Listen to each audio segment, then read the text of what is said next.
Hello everyone, I'm Kallol Dahal, and in today's class we are going to learn about story and an autobiography from chapter 8, grade 7, English. So let's begin. Last year, three friends of mine decided to spend a holiday in the mountains.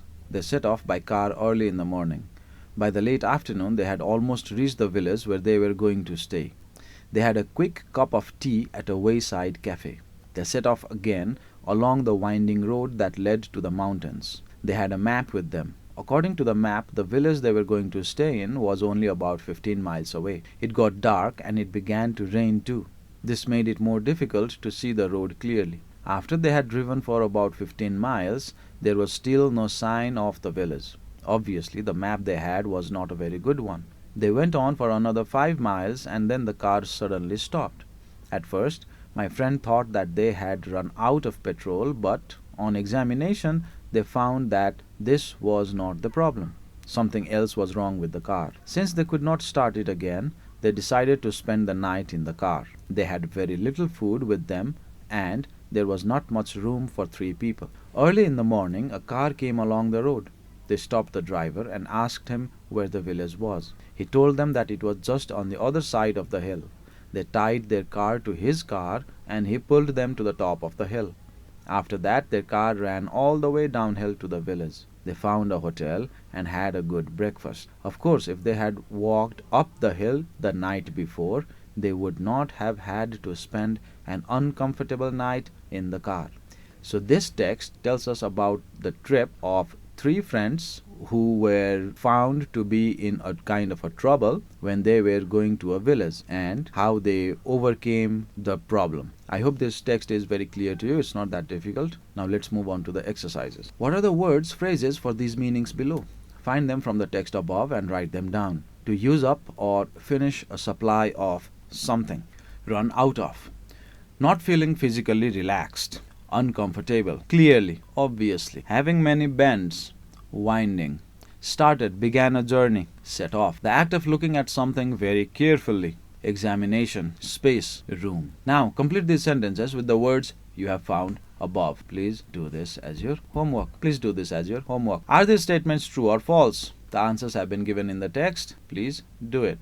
Now, grammar. They went on for another 5 miles and then the car suddenly stopped. They thought that they had run out of petrol, but they found that this was not the problem. Although they had very little food with them, they decided to spend the night there. All of these words are called conjunctions because they add 2 or more than 2 words, phrases, or even sentences. Now, match the 2 halves to make meaningful sentences. We wanted to go to the show, but there weren't any seats left. Shall we go to the cinema and watch the film you were talking about? Although burgers are very tasty, they are not very healthy. My neighbors are friendly, but they are noisy. I feel extremely tired. However, I went to bed late last night. Now, using all those conjunctions given to you in the previous exercise, I hope you would be able to do this as your homework. Now, let's go on to reading 2. Anuradha Koirala. I was born on 14th April 1949 to Colonel Pratap Singh Gurung and Lakshmi Gurung. I studied at St. Joseph Convent School in Kalimpong, India.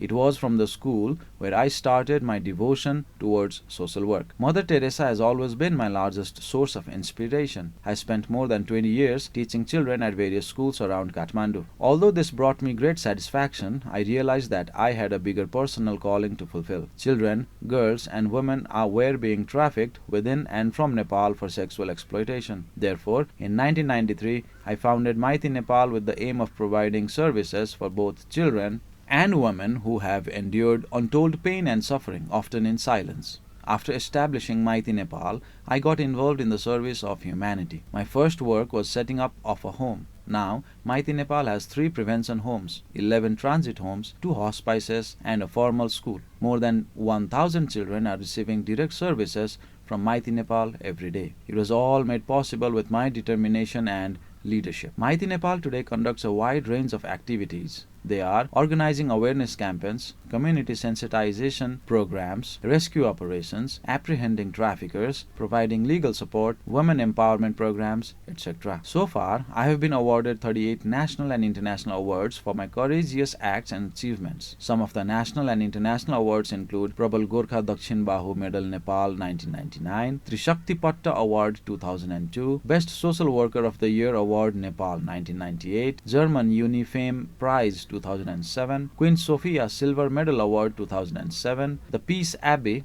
and Courage of Conscience 2006. Due to my continuous struggle, Government of Nepal now recognizes 5th September as an anti-trafficking day. In 2010, I was declared as CNN hero.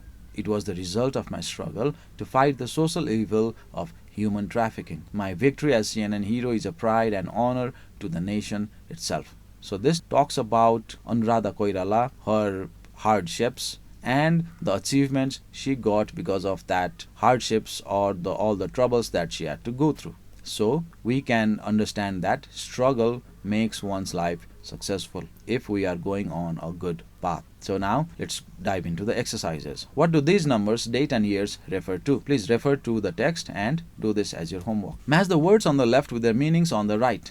Devotion, great care and support to somebody, something. Inspiration, the source of desire to do something, to deal with something that is painful. Hospices, hospitals. Determination, something that makes you continue to do something. Apprehending, catching somebody and arresting them. Empowerment, the act of giving somebody more power. Awarded, given the awards. Evil, morally bad and cruel. Now, I hope you'd be able to do this exercise. Let's go to grammar 2. Study the following sentences. Anuradha Koirala used to teach school children, but now she doesn't. She established Mighty Nepal in 1993. I used to play marbles when I was a child, but now I don't. So all of these are in past tense, and most of these are suggesting that the subject used to do something in the past, but now the subject does not do it anymore. Rewrite these sentences using used to as in the example. My family go to Pokhara for the weekend. My family used to go to Pokhara for the weekend. Dinesh not like watching sport. Dinesh did not use to like sport, watching sport. My sister have short hair. My sister used to have short hair. Neetu did not used to wear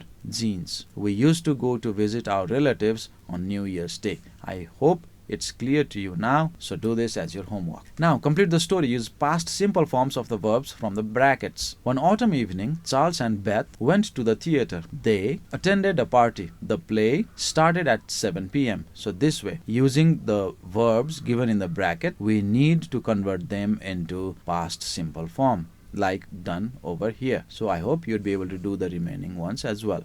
So now with that we come to the end of today's class. How did you like today's class? If you have any suggestions or advices, you know where to get back to us. It is learning@dearwalk.edu.np. So until the next time when we bring another unit exactly like today's class, have fun and goodbye.